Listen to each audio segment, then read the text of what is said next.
If you're of a certain age and your body has started changing and you don't even recognize yourself and no one can explain why, this video is for you. Friend, I'm here to tell you, you are not alone. I am starting this series of how I am transitioning through perimenopause and how in the world did I end up on GLP-1. So many things have changed, and on this journey I want to take you on this ride, but also I want to learn from you, and I want women to be more educated, and I also want our younger generation of young ladies to be able to look to our content as informational for them once they hit this phase. So together we will build a series that will lead young women on the right path. Now, this is not medical advice, but this is lived experiences, education, and a community that will help us all. So as we embark on this safe place for you to talk, just know you are not alone, and together we will conquer this challenging phase of life. But before we do that, friends, go ahead and subscribe and hit the bell so that you will receive notifications as I upload new videos to this series. So how did I get here? Well, it's been about 2 years, a little bit more of a journey for me.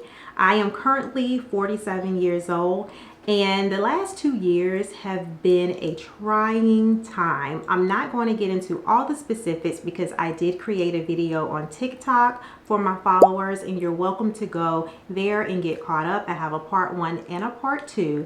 But I'm going to give you the summary of how this all came to a head in the form of me passing out. But even before that, my body started changing, and the first thing that I noticed was the night sweats. And I need you to know that for me, it was gradual. And I feel like I keep having these pockets and phases of transition, and it's almost like, when is this going to end? Now, I'm told that it really doesn't, but it started again with the night sweats. And I also started noticing that I could barely sleep. You know, I could be really tired, but I was up at 1, 2, 3 o'clock in the morning, and I just was not well rested. And on top of that, I had a lot of brain fog. Now, for me, I'm gonna grab my phone because I had a lot of symptoms. I had anxiety, weight gain. I started craving candy, which I don't even eat. I was exhausted all of the time. I started to have heart palpitations, specifically if I would lay down on the couch, if I would take a nap. It's almost like I would wake up, and it was just such an uncomfortable feeling that I can't even describe. I started having problems with my throat. I remember driving one day and I literally had to pull over because it felt like my throat was closing up, and I just did not have enough saliva. That ended up leading to me having an experience where I became allergic to a food that I eat all the time. I started clenching my teeth at night. My dentist was the first person who told me, like, oh, you're a teeth grinder. And I'm like, no, I'm not. But then I started to recognize that at night I would just clench my teeth for no apparent reason, and it was happening almost every night. I started having a lot of dizziness, and then my limbs would start to tingle, and I had overall weakness in my muscles. I went from being able to lift 25-pound dumbbells to struggling to lift 10 pounds, and I just could not understand why I was so weak. You know, opening jars and just things that we do on a normal basis became a challenge for me. I knew something was happening, but I didn't have the language for it. And when I would go to my primary care physician, I would constantly say, something's not right with me.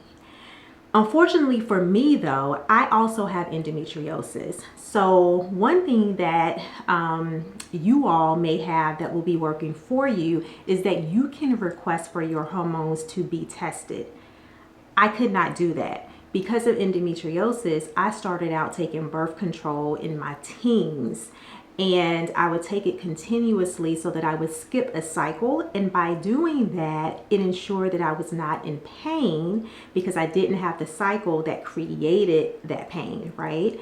And also the birth control pills included hormones. So if the physicians were going to test me for hormones, it was going to show that I had a lot of them because I'm taking medicine every day. When I would talk to my primary care, one thing that she would say is, well, you're still young, you know. And then as these things progress, she's like, well, the only way to really know is to have you to get off of the birth control for months, but then you're going to be in a lot of pain that's debilitating. So you're going to have to really figure out if that's what you want. Well, when I passed out, that is when the shift occurred. I talked to a lot of women, and as I started telling them my story, I heard people say, oh yeah, I fell out on the way out the door one day, right on the front porch. Or I fell out in my bathroom. I fell out this place. And it was shocking to me that before me talking to them specifically about it, I had never heard about any of these symptoms. Of course, we have heard other generations before us say the change, but what really did the change mean? And even now when I talk to women in my family, they don't necessarily believe that they've experienced any of this. Now, I don't know if it's the food or they don't know what perimenopause is, but trust me when I say it's not just me, okay? That wake-up call forced me to have a deeper conversation with my physician, and when I went in, I think unbeknownst to me, she recognized that I didn't even look the same. One thing that occurred was my blood pressure had skyrocketed, and that is normal with perimenopause. Also, my cholesterol had been high, and that is normal with perimenopause.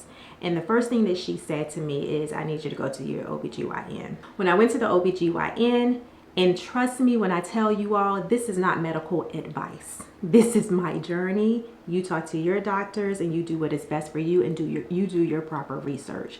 But my OBGYN said, listen, even before the celebrities, even before Oprah, there has been a lot of education and a lot of medicine that a lot of women do not know about to combat this.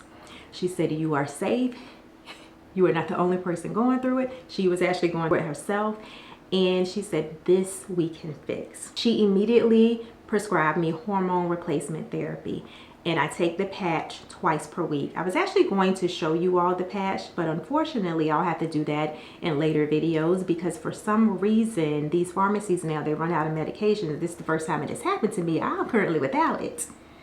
Hopefully it'll be here tomorrow because I need it. It is very, very small. The misconception from years past is that it could lead to cancer. So one thing for you all to know is that you must be on progesterone, okay?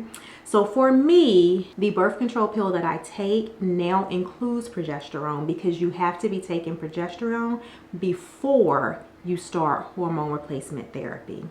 And here's the good news. When I followed up a month later with my OBGYN, I told her, I was like, I feel like myself again. Like, hey, she is back.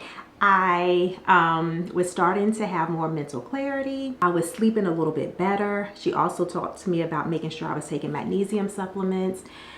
And she said, well, if you don't feel that we need to increase it, then we will stay here. And maybe in the summertime, let me know because we may need to increase it because it's hot during that season. One thing that she did say is you are actually on the second to lowest dosage. So she said there's the lowest and then there's you. She said, so you have a full range. And that was encouraging to me, especially if I'm going to be at least having these symptoms through menopause and possibly after. I don't know. I hear different things. Y'all let me know what y'all have heard or what you have experienced in the comments so I can be prepared. We can be prepared. So I would say that is the moment when I started to learn how to advocate for my personal health. And I am hoping that through this series, you will learn how to advocate for yourself as well if you so need to. One of the uncomfortable conversations that my OBGYN had with me during that visit was, have you ever thought about GLP-1? Y'all, I was so focused on her fixing this perimenopause I can't even remember what that meant. What is that? And I said, no, I haven't. Well, what is that? And she said, the weight loss shot. And y'all, I got offended because while yes, I had gained 25 and it was headed to 30 pounds, I had to pick a struggle. You know, I had lived my whole life every day thinking about weight and looking at how I looked. And when all of this happened, I realized I can't worry about weight and how I feel too, when I don't even recognize myself. So I chose to pick the perimenopause, and the weight had to go on the back burner. I just bought new clothes. And this is what she said, though, as part of education. Oftentimes women will, during this journey, have increased cholesterol, which I had, have increased blood pressure, which I had, and then that leads to diabetes, which I don't want, and cardiovascular disease, which I definitely don't want. And she said getting on the weight loss medication helps to combat that and ensure that you have a better chance of those things not happening, and the data looked very good. Me still not really wanting to believe that I needed that, because I know how to work out, I know how to watch what I eat, I know how to create plans. I left with the HRT medicine. Came back 2 months later after trying it my way, which was a high protein diet, low carbs, and I still gained weight, which is abnormal for me. And I gave in. Now, the first thing that I needed to do was sit down with the nutritionist, who was like, look, based upon what you eat, please, you deserve to be on this, because you're eating all the right things, but you're not losing weight. I wanted this medication to be prescribed. I wanted to know the doctor has prescribed this, you are monitoring my progress, there are notes in my file, and if anything should occur, not that it would, but I don't know much about it. As a matter of fact, for the longest time, I was telling people I was on Zepbound, and honey, I'm on compound tirzepatide, but I'm educated now. I just felt some type of reassurance going through medical professionals, right? So that is what I did. I got the prescription, and in future videos, if you would like to tell me, I don't want this one to be too drawn out, too long, but if you want me to talk to you about the pricing, the options, what made me consider compound tirzepatide versus Zepbound, I am happy to do a video for you on that. There are a lot of options out there for veterans and educators and all types of things that you may not know about, where you can go through doctors instead of the online pharmacies, or online, I don't even know if they're pharmacies, but getting it online. Not to say anything's wrong with that, that's just not my choice. Before I took the first shot, I had to call one of my good friends, because I had been talking against these weight loss drugs for years. And that's not even funny, I shouldn't be laughing about this. And I had to tell her, listen, I know that I had been talking negatively about these things, but I'm getting ready to go on it, and here's why. And thankfully for her, she does not have any perimenopause symptoms. This is my 6th week, and I'm gonna take you through the first week, but I love it. I love it so much, baby. She is bad, you guys. I love it so much, I could almost cry. Like, where have you been? HRT combined with GLP-1? That is a duo made in heaven. You just do not understand how I feel now. Okay, so I'm gonna tell you. 1, if you get compound tirzepatide, know that it's going to come in the vial, right? If you get Zepbound, it's going to come in the clicker, whatever that is. If you do not do well with needles, the vial may not be the best option for you, but it is a lot cheaper. For me, it doesn't bother me, but I will tell you all, I've done this shot now for 6 different weeks. It is such a thin needle. I have never bled. Like, when you give yourself the treatment, that's what I'm gonna call it, you will never see blood. You don't need a Band-Aid or anything. So what you do is you take it out of your refrigerator, because it has to stay refrigerated, and you do that for 15 minutes, allow it to come to room temperature. Then you just take the vial and you put the amount of units in terms of medicine that you need in the vial. If you get an air bubble, you simply pluck it, release that, and then you can provide it to yourself. Now I'm going to demonstrate this on screen, but I can't show you giving myself the actual shot because YouTube does not like that. I guess they may look like you're harming yourself, but that is as simple as it is. On day 1, of course you feel it going in. A few hours later, I didn't have any problems. Next day, woke up just fine. Baby, I had so much energy. Y'all, I was cleaning the house and doing things that I hadn't done in months that I wanted to do. I just could not believe the amount of energy. And then I didn't eat my first meal till 5:30. Don't do that. That is when I knew I was going to have to create a strategy for myself, which I did, and I've been following ever since, to make sure I get my water, my protein, my vegetables in, and I also make sure that I get my macros in. So if you all ever want to know which app I use to track my macros, I'm happy to share that with you. I ate my first meal, and I'm going to put on the screen me trying to get that down. It was the most miserable feeling I have ever felt. If you have ever felt like being full and you cannot take another bite, that's how it was after my first bite. And I remember thinking, you know, these people are crazy if they've been doing this to lose weight. Not so nice of a thought. But I just could not imagine living my life like that. Thank goodness it gets better, it gets better, it gets better, it gets better. I force myself to eat as much as possible because you know you have to get your nutrients in. Day 2 was a lot better. Baby, by day 3, you're fine. You're fine. Everything is back to normal, and by the end of the week, you are feeling good. You're feeling like you can conquer the world. You can feel a little bit of weight loss. You know that you lost weight. And then I'm going to put on the screen where I started and where I ended that week. And after losing that weight, baby, I was ready for that second shot. To the point that by week 3, I started singing, shot, shot, shot, shot, shot, shot, shot, shot, shot, shot. Okay, you get the point. But no, I literally sing that going to the refrigerator. I immediately started to see a shift in my composition, of my weight. And keep in mind, y'all, I didn't even start working out until week 5.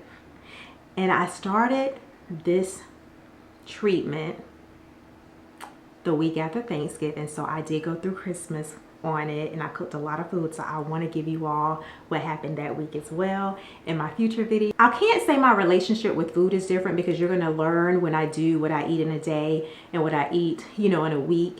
I've always had a pretty good relationship for probably the past 15 to 20 years, and I eat rather healthy. I'm not the cleanest person there is by far, but I don't consume a ton of calories and I don't consume the wrong things because I am cautious of what is on labels for sure with food. When I went back to the nutritionist, I told her, I said, you know, I want to stay on my current dosage. So FYI, I am only on 2.5. There are advantages when your insurance is not paying, and if you want to know about that, I can put that in another video as well. I learned that through this process, but I plan to stay on 2.5 until it is no longer working for me because I do not want to lose weight fast. I don't want to have hanging skin. I want to be able to work through those things as much as possible, and because I do know a lot about health and nutrition from over the years, I know that slow and steady wins the race. I am down a total of 10 pounds at week 6, which is great. I'll explain how each week went in the coming videos. And if you are thinking about something like this as an alternative for you, I want to give you some questions to ask your doctor. 1, could my symptoms be related to perimenopause? 2, what labs can I request from you to determine if this is perimenopause? 3, what are my hormone therapy options? 4, how does insulin resistance show up in perimenopause? Now, position circle, I need to hear from you. How is your experience been, whether it's perimenopause or being on GLP-1? Are there any concerns that you have? What questions do you have about my journey? And what would you like for me to share in the coming videos.